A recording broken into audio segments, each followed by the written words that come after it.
by its advocates. Ambitious environmental targets can only be met with the help of nuclear energy. No one wants to build new nuclear power stations, but we can expand the operational lives of existing stations. In Northern Europe, things look different. Sweden is reversing nuclear phase-out. Once the first country to begin nuclear phase-out after a referendum nearly 30 years ago, it now wants to build more reactors. The German environmental minister is alarmed.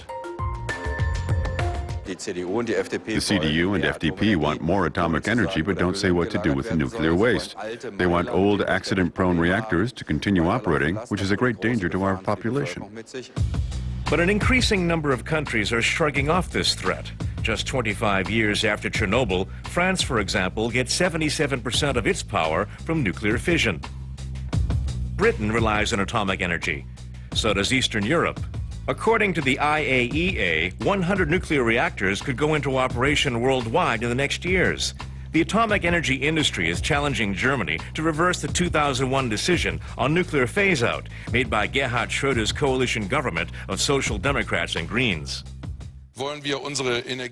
We must remain in charge of our energy supplies. Do we really want our only gas tap to be in Russia and our only plug to be in France?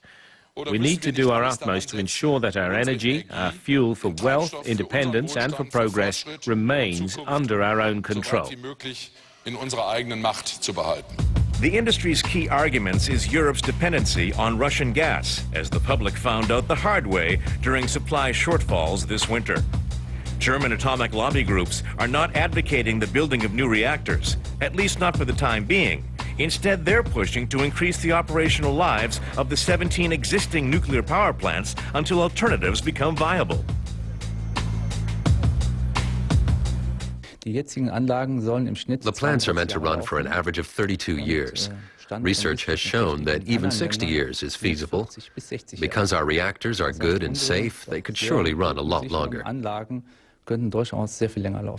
This sort of argument is anathema to Germany's Green Party, which regularly takes part in anti-nuclear protests.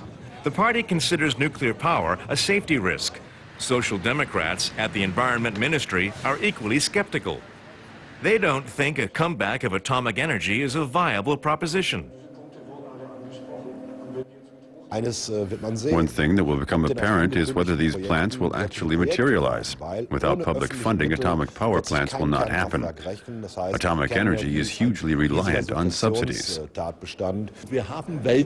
Nowhere in the world do we have an effective repository for radioactive waste products, and it's a very risky procedure to get into a technology without having solved the question of safe nuclear disposal. The underground salt dome in Gorleben in Lower Saxony is being researched as a possible repository. But can radioactive waste be kept here safely for hundreds of thousands of years? Experience has shown that even atomic waste with weak radiation is a risk. A salt mine waste dump in Asse in northern Germany is now at risk of caving in. Advocates of atomic energy are confident these problems can be solved. So is Chancellor Merkel, who has a degree in physics.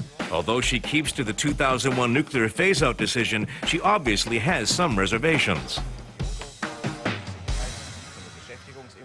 A common strategy and approach to energy politics is only being blocked by the fact that there are a whole range of political opinions, especially regarding atomic energy and the operational lives of nuclear power plants.